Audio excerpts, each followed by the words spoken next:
there, Scorpio Sun and Rising. Welcome to your September 2022 Astro Update. It's Rena here, and I'm a little bit late, but better late than never.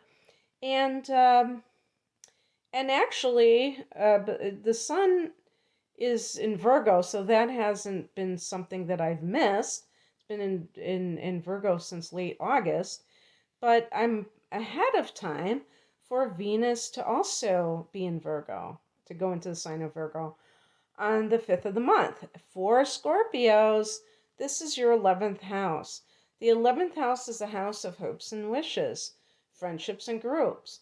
So it can be a social time, and Venus is a social planet. Sun isn't a slouch in that area either.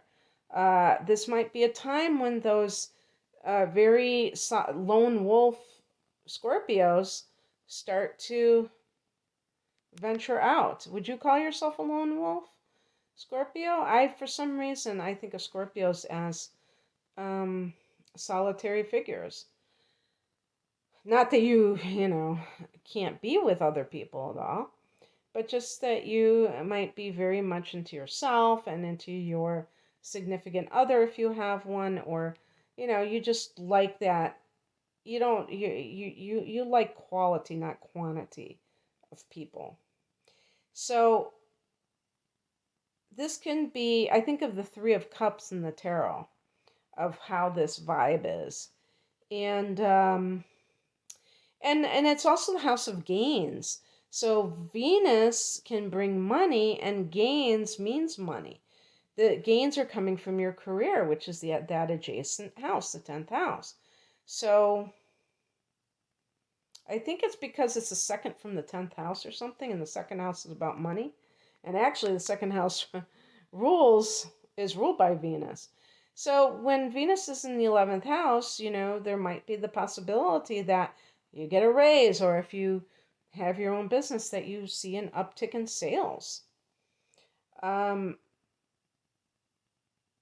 Venus, just anything, like if you've been wanting money and you're like, God, I wish I could get money because there's certain things that I have been wanting so long. So hopes and wishes to me can be those long range, even financial goals that you, or things that you want to buy that you haven't been able to buy as of yet. And that's, as far as I'm concerned, that's something that, as much of a goal as anything else. I think that it's not so much about the career goals, because, the 10th house is all about career. But the 11th house can be about those other types of goals that we have in life that have nothing to do with career. You may just be enjoying friends, or you may find love through your friends. Um, and then on the 9th, we have a Mercury retrograde, and this is at almost 9 degrees of Libra. And Libra is the sign right before you, hence, this will be occurring in the 12th house. The 12th house is Pisces domain, and it's the house of past lifetimes. And so this, that might be, if you're going to get a um, hypnotic regression to find out about your past lives, this might be the perfect time for it. Although, I just want to say that I'm not endorsing those. I've never had one. And quite honestly, I don't think I've ever had the desire to have a past life regression. As far as I'm concerned, we've got enough of our on our plate with this lifetime to even go there with the past one. But, something that you're rethinking about that has that connection to the 12th house. So that was the first thing that came to my mind. Um, I think Mercury retrogrades can be great for research, and the 12th house is spiritual. So if there's something like, maybe this is even a course of studies that you had started and you're picking up again. Um, and you want to see, what to do about this. Um, It might have been something that you thought, you kind of dismissed. And then you think about it and you say, this was really good for me. Or I think now I'm ready for it. I wasn't really ready for it then.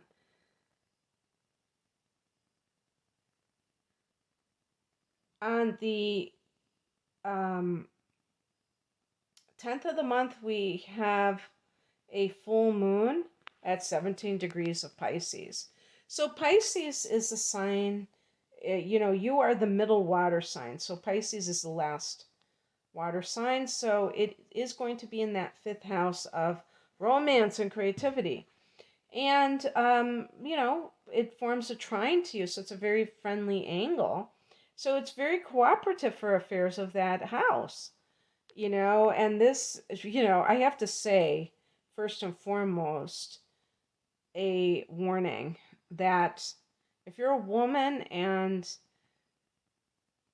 you're of childbearing age, be very, very careful because this could be highly fertile time. It's interesting. The fifth house is the house of pleasure, and this includes recreational sex. So, if you remember that movie, the One Night, what was it called? The One Night Stand or something? Was that the name of it? Where that woman got pregnant? Um, but that idea of, becoming, having a casual dalliance that turns into a very serious thing. And I think that Scorpios are very fertile as it is because water signs, from what I understand, that they are very fertile in and of themselves. So suffice it to say that a full moon in a water sign in the house of conceiving children is the perfect storm for that. Now, the interesting thing is, what would that mean for a male?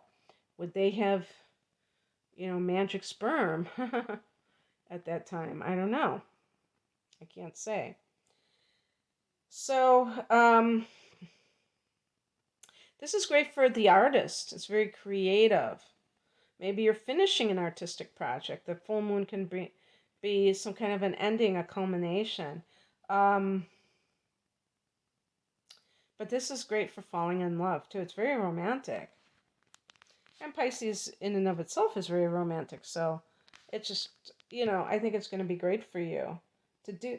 You might want to do something, even if you're not in a relationship right now. You might want to, if you're socializing with other people, go out to some place that is, maybe a poetry reading. It's funny. I just thought of that. Now I'm thinking of a different movie that was from a long time ago too. Um, it wasn't called Poetry Slam, I don't think, but it was with, and I can't remember her name, but her first name is Nia. Poetry. Love Jones. Love Jones. I think that was about. They were like, they met at a poetry reading or something. And I think it was filmed in Chicago, and I used to be into slam poetry before it was a national thing. I was on the cutting edge. So there you go, performance poetry. Um, but anyway, let's see. And then there's going to be the sun, this power period of the equinox on September 22nd in that 12th house. I mean, that's a very interesting place to have um, this, because you're going to have a new moon here on the 25th. So you're going to have a solar eclipse in your sign, Scorpio, in October. So prep yourself. This is the womb of creation, the 12th house. Envision for yourself. Take some time out on that date and really think about being the architect of your life. What do you want to manifest going into 2023 in your life? Dream big. You never know. Plant those seeds of intention from the spiritual side, the 12th house. While Mercury is retrograding, you probably are very deep in thought, thinking about things, tuning in, maybe tuning into past lives on a unconscious level, because this is the house of unconscious memories. So it's not, the 12th house is very um, mysterious in the sense that it is those repressed memories, but also I don't like to use the word repressed, but kind of the amnesia of unconscious memories from other lifetimes. But that doesn't mean that we're not being influenced by these things. We could be at a very subtle level. And also, starting things of a spiritual nature. Maybe start a new spiritual practice. On the 29th, Venus goes into Libra, and so Venus in the 12th house could be some kind of like soulmate that you meet, in this house of karma, or past lives, if you will. This can also be being on the down low, keeping a new love interest secret. You don't want to tell anybody.